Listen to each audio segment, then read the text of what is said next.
Amani ya Mungu iwe juu yenu na rehema zake na baraka zake. Tunamshukuru Mwenyezi Mungu, tumefanikiwa leo kufika tena kwa mgonjwa wetu dada Maria anayeishi mkoa wa Tanga, wilaya ya Handeni, kijiji cha Kileguru.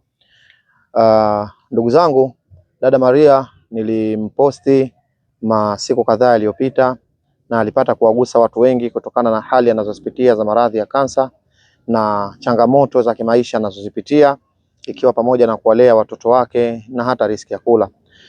Jambo ambalo liliwagusa wengi, na wapo ambao Mungu amewajalia mkachangia kidogo kidogo walau aweze kwanza kupata chakula, sababu chakula pia ilikuwa ni mtihani kwake na chakula kwake ilikuwa ni jambo gumu sana. Na mimi nashukuru Mwenyezi Mungu, nimebeba amana zenu na leo hii nimefikisha hizi amana zenu, ikiwa tumempatia chakula mchele, unga, tumempatia marage, tumempatia dagaa kwa sababu hapa zinapendwa sana, sukari, tumempatia na mafuta ya kula. Ni kwa ajili tu ya kumsaidia yeye pamoja na wale watoto wake, hususan yule mwanafunzi ambaye mlimuona alikuwa akitoka shule analazimika enda katafute kwa ajili ya kuja kumsaidia mama yake. Jamani, huyu ndiyo mgonjwa wetu ambaye nilimposti nikamrusha akawagusa watu wengi. Tumefanikiwa kupata chakula, lakini huyu bado matibabu hajafanikiwa kupata, na anatakiwa afanyiwe kemo kutokana na kansa aliyokuwa nayo, na kemo inaanzia kuanzia laki, laki mbili, laki tatu na kuendelea kulingana na uwezo wa mtu.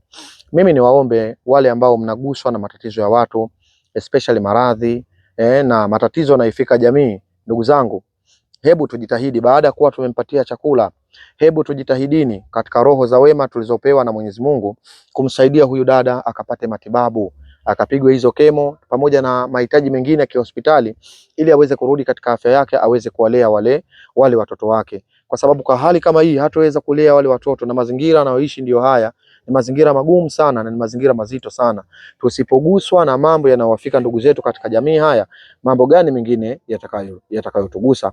Kwa hiyo niwaombe, naendelee kuwaomba sana sana kama tulivyoguswa katika hili, na Mwenyezi Mungu akulipeni kwa huu wema mlioutenda, na kila aliyetoa Mungu amzidishie kwa kila alichokitoa, kila aliyechangia kwa namna moja ama nyingine Mwenyezi Mungu amzidishie. Na ndio maana sisi tukaona hapana, lazima tuache kila tuliokuwa nayo, tuache shughuli zetu, tutoke katika majumba yetu, tusafiri mpaka hapa kwa ajili walau kumletea chakula huyu dada kutokana na hali anayoipitia. Kwa hiyo bado tunaomba huyu dada anatakiwa apate matibabu na matibabu yake kemo zinaanzia laki na kuendelea. Umejaliwa laki moja, umejaliwa laki mbili, umejaliwa laki tatu, 10,000, 15, 20, basi kidogo kidogo. Waswahili wanasema dondondo si chururu.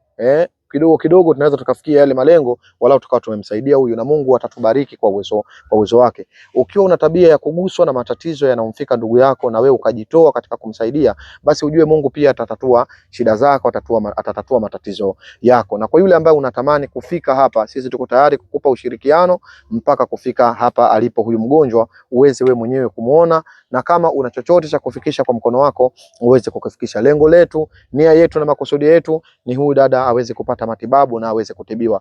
Tunatoa shukurani kwa hii chakula mlioweza kununua, na Mwenyezi Mungu atakufanyeni wepesi wa kila jambo na atakupeni baraka na baraka tele. Niwashukuru sana na Mungu akujazeni kila lenye heri na kila lenye baraka.